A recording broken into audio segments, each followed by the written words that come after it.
Salesforce, or CRM, had its biggest drop in price since 2004. They dropped by 20%, dropping from $271 all the way down to $218. So the question is CRM a buy after its huge drop in price, which was mainly caused because of its not so positive earnings report? Now to figure this out, we'll jump over to my stock valuation spreadsheet, where we will calculate the intrinsic value of the company and evaluate the fundamentals of the business using the 9-pillar analysis. And as always, if you find these spreadsheets helpful, you can download them at my Patreon in the link in the description. Now let's plug in the ticker CRM and get to evaluating the company. Now for those of you who don't yet know, CRM also started paying out a quarterly dividend of $0.4 per share, which gives them a dividend yield of 0.69% and a dividend payout of $1.60 every single year. Now personally, I'm not a huge fan of them paying out the dividend, as I think that they can invest their free cash flow into something else, but I will get into that further in the video. Now, looking at the trailing free cash flow payout ratio, we cannot really calculate that yet, as they only paid out their dividend on March, so we don't really have data to calculate the free cash flow payout ratio. But what we can do to get at least a slight idea is take the dividend payout and multiply by the shares outstanding, and then divide everything by the free cash flow from 2023. So I have the formula copied here already. I will just press enter, and we can see that that would give us a 16.32% free cash flow payout ratio, which isn't bad at all. Though let's move to the 9-pillar analysis and have a closer look at the business's fundamentals. So the first thing that strikes our eye is the 5-year PE ratio sitting at 224.93 cents, and that is what I'm saying. I'd be much more happy if they invested their free cash flow into lowering their PE ratio rather than paying out a dividend. Now, something I can also see is the increasing shares outstanding, which normally I wouldn't be happy, but as if we have a look, CRM is currently trading very high compared to its historical price, so I'm actually quite happy that they're selling out shares and increasing their capital.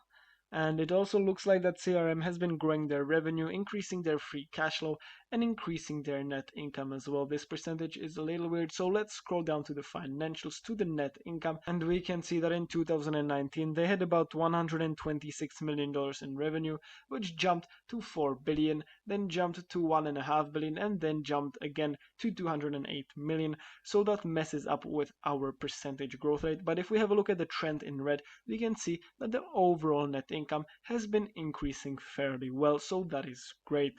Now let's stay in the financials and scroll further down. We can see that the shares outstanding are increasing indeed. Free cash flow is increasing very well over the past 5 years. Scrolling further down, looking at the long-term liabilities, we can see an increase in that as well. Now that would normally bother me, but if we scroll up, we can see that the long-term liabilities over the 5-year free cash flow negative dividends is sitting at only at about 0.5, which means that CRM can pay off all their long-term liabilities in about 2 to 3 years, which really eliminates the risk of them being heavily in debt. Now let's jump to calculating the intrinsic value. So let's jump to our first formula, which is the Grant's formula revised. And here we will take the earnings per share of CRM. Normally we would take the trailing earnings per share, but for CRM we will take the current earnings per share, and we will take the current yield on AA Corporation bonds.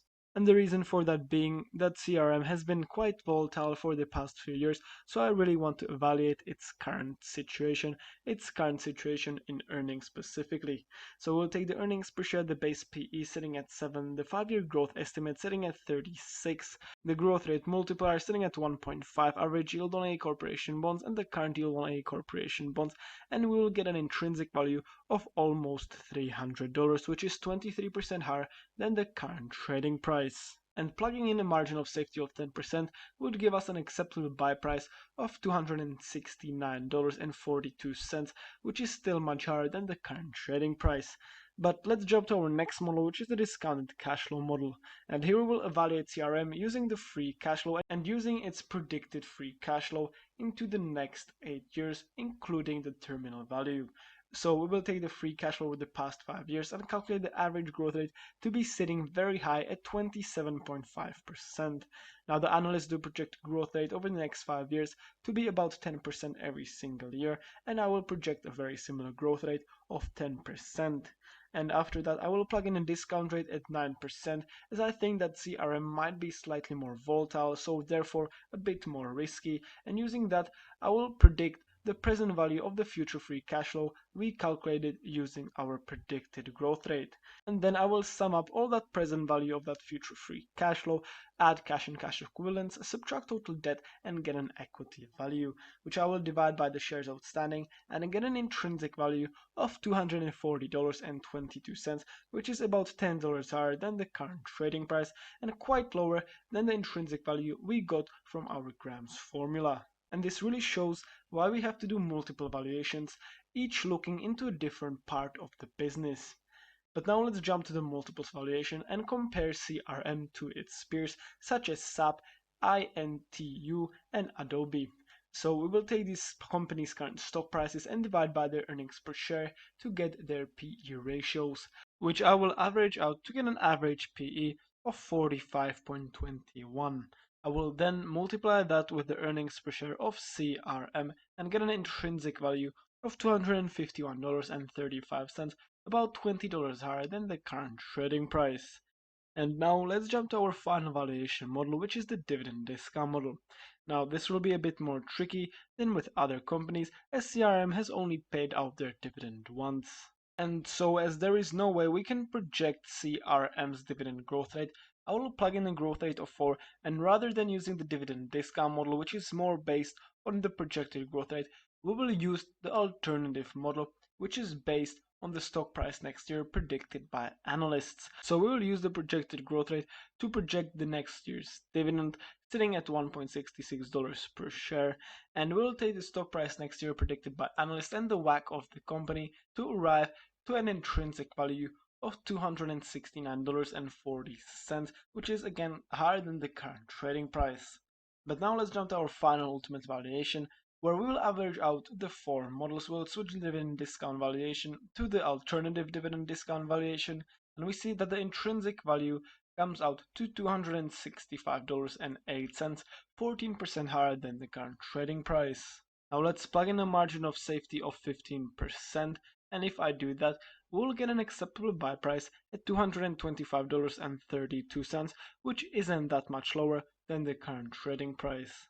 And so after evaluating the business fundamentals of CRM and calculating its intrinsic value, I'd say that the company is currently trading at a fairly undervalued price. But of course, don't buy the company only because of this video. You have to do your own research in the backend and figure out whether the company would be a good addition to your personal portfolio.